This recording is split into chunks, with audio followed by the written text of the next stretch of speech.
Hey guys, Brett Weiss here. Welcome to another video. If you're new to the channel, please hit that subscribe button. It really helps us out a lot. Today we're mixing rock and roll and video games while I talk about the strangest game I've ever played.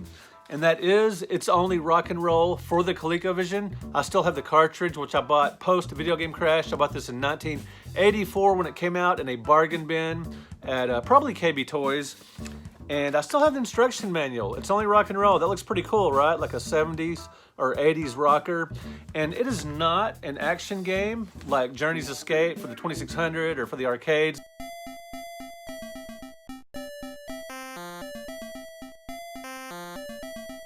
It is a business simulator. You're basically managing a rock band. And it's a text-based game, which is, you know, even in 1984 was very dated. And it, according to the copyrights and everything, the audio visuals were copyright Zonix, and it was obviously produced by Zonix, which made some pretty bad and interesting games.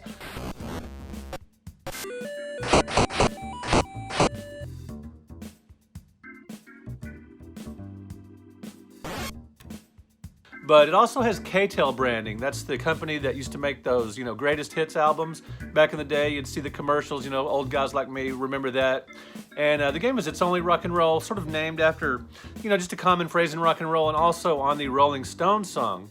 It's an interesting game, but it's very strange. So you plan tours, you borrow money, you take vacations, you promote your band, you go on tours, you write songs and do all that kind of stuff. Basically, you're just picking from a list, you know, from menu. And when it's time to write a song, the computer actually composes the song.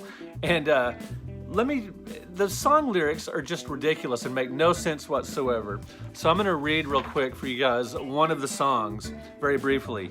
Why do I like raw steak? Shall I wind me up? Wop, bopaloo, wop. Ouch, that hurts. Kissing is bop bop da doo. Shall I wind me up? Take my hand. Come on, feel that beat. Do wop bop like a raw steak. Don't you look into my eyes. I don't know why they're obsessed with raw steaks. Don't do it. Don't do that. It's rude. Sing it, baby. So you're all over the map here. You've got some 50s influence with the doo-wop. You've got raw steak. Perhaps that's a metal thing or something. Ouch, that hurts. Take my hand. Almost sort of Beatles-esque.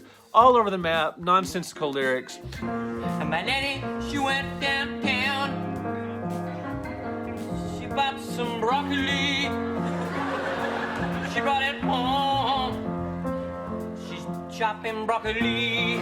But hey, rock and roll, I mean, read the lyrics to Barracuda sometime by heart. Those are nonsensical lyrics. So anyway, crazy, silly lyrics. There's some other songs in the game too. You can look those up on YouTube or whatever, play the game. And then it rates the song for you. It just tells you what it thinks the song is rated. This particular song rated a 5 out of 10. And it asks you as the band's manager, do you accept the song? Fellas, it's sounding great, but I could have used a little more cowbell. Do you want to, you want your band to have the song? And if you do, it prints all okay all over the screen, like some kind of primitive computer thing that you might have done when you were in high school. Really strange.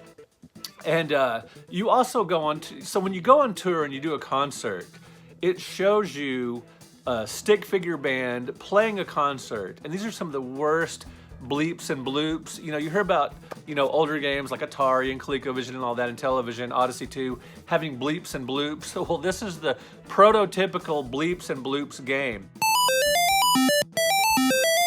Which is really a shame because the ColecoVision is very capable of some excellent, excellent music. Just play Smurf Rescuing Gargamel's Castle or Antarctic Adventure.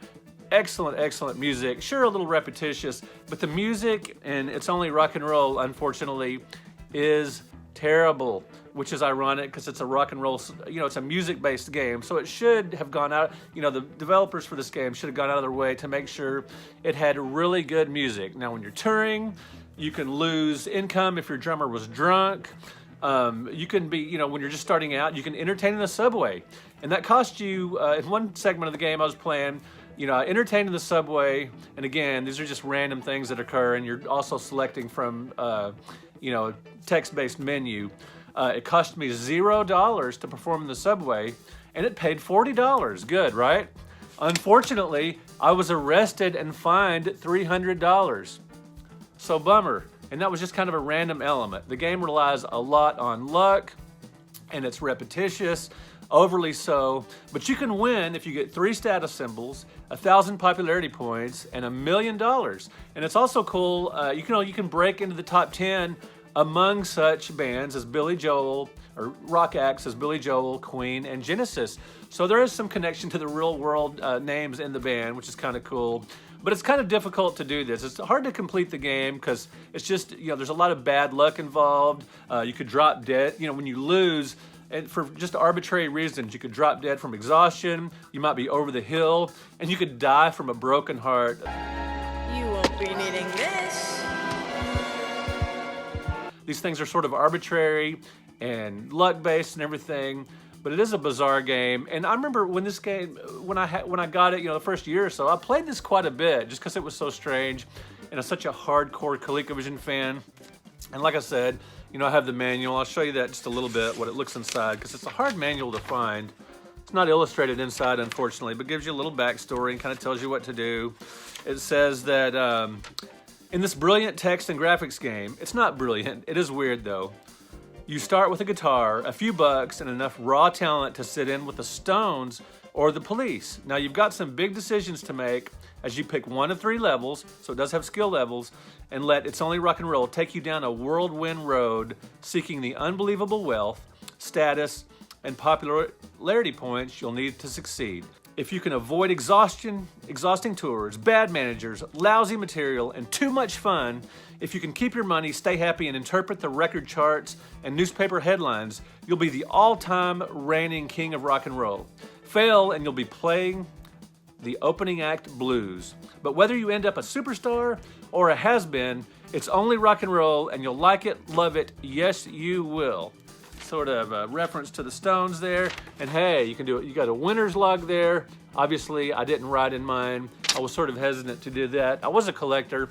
Unfortunately, I did throw away all my ColecoVision boxes back sometime in the late 80s to save room in my room, save space in my room. So unfortunately, I don't have the box to It's Only Rock and Roll, but luckily I kept all my games and all the manuals, and I'm really glad I did that. So I want to know from you guys in the comments, what is the strangest game that you've ever played? The strangest video game, and it can be bad or good for any console of any era. What are you playing? That's control software for some kind of irrigation equipment. It's fun. It's Only Rock and Roll is probably the strangest one I've ever played. It's definitely the one that sticks out in my mind as being the most unusual, the strangest, the weirdest, however you want to put that. After all, it's only rock and roll. All right, guys, thank you for watching. Thank you for liking. Thank you for subscribing. If you want to help out the channel, you can join my Patreon, and I'll put a link in the description here. You can also check out the NES Omnibus Volume 1, my new book that just came out. I will have a link to that as well, where you can read sample pages and you can buy signed copies direct from me. All right, guys, thank you for watching. I really appreciate it, and rock on. See you in another video. Guess what? I got a fever. And the only prescription is more cowbell.